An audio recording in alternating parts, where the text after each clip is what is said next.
A few changes to look for the Chicago Blackhawks. Last week, we talked about on their forecheck, their inability to get pucks stopped because one pass would beat three, and they weren't getting any support from their defenseman pinching, and then the puck would end up out in the neutral zone. Well, now you're seeing a much more aggressive defense. Here they are again on the forecheck since the coaching change, and now the difference is you're seeing that defenseman pinch as the puck comes around. He's able to win those races. He's got support coming in behind. He's able to chip that puck in, and there's more ozone time for the Chicago Blackhawks. Here's another example of it. The puck comes up the wall, but this time Vlasic's able to get down on the wall and keep the puck in. You're going to see him winning those races and chipping the puck in. Now, this one gets interesting because he keeps the play alive, rimming it all the way around the boards. What does that cause? You got to pinch on the other side too. But again, there's support. They're able to keep the puck in. They win the race. They chip the puck to the inside. Bertuzzi's able to drive the net, and they're getting a scoring chance from Donato, all because the defenseman stayed in the zone at the blue line.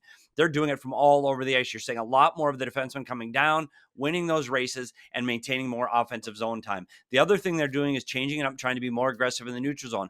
Prior to this, they're a 1-2-2 all the time.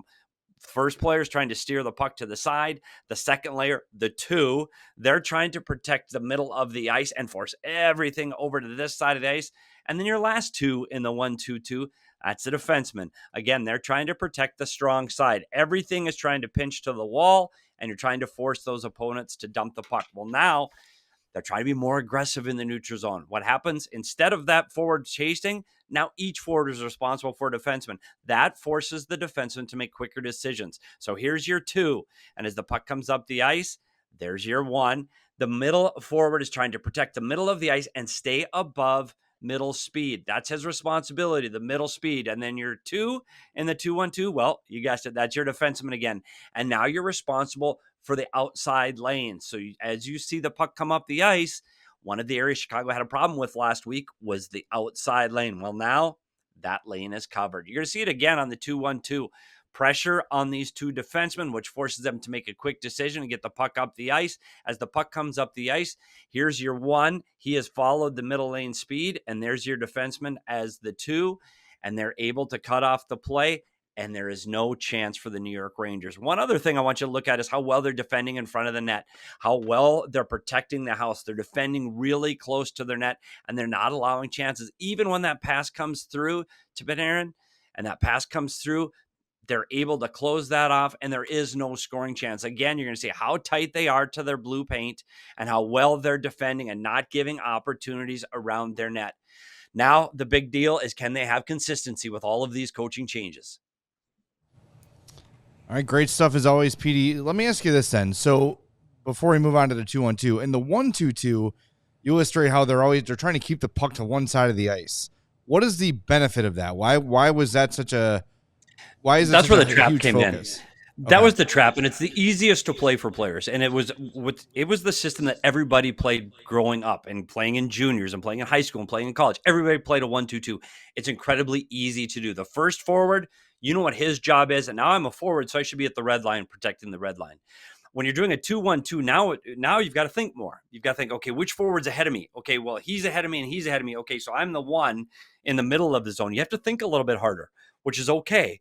But in the 1-2-2, you're giving up the far side, and you saw it last week. Remember how many that goal they gave up against Matthews? That's caused by the 1-2-2. They gave that wide lane, and Matthews was able to blow down that wing, and you gave that up.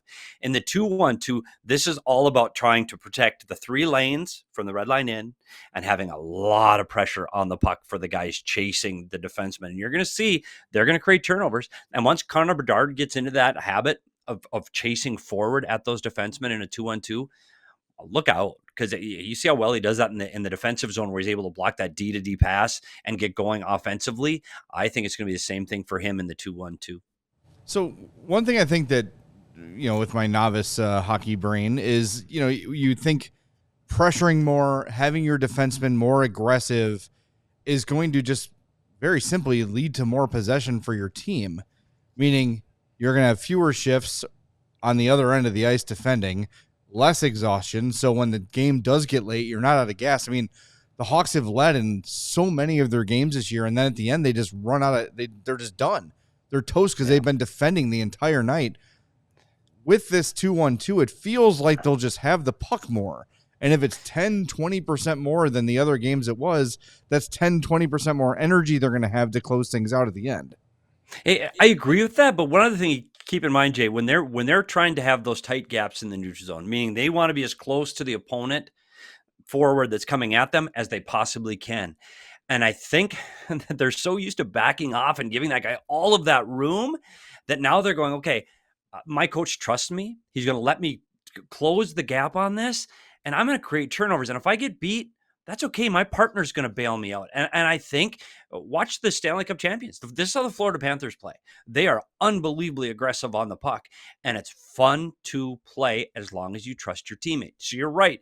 Now the defenseman, instead of having to defend all the time, now they could use that energy jumping up and joining the rush. You're going to see more 4-man rush, and you saw it last night. It's starting to happen. It's going to take a little bit of time to break all of those habits. They've been playing this way for a very long time, and it's just automatic. The good news is they've had time to practice between the Rangers and the Islanders, and they get a day off again before they play New Jersey. So hopefully they continue to get those reps and watch the videos, because I do think that's how they're going to be able to switch these systems more quickly. We all silly like the mayor.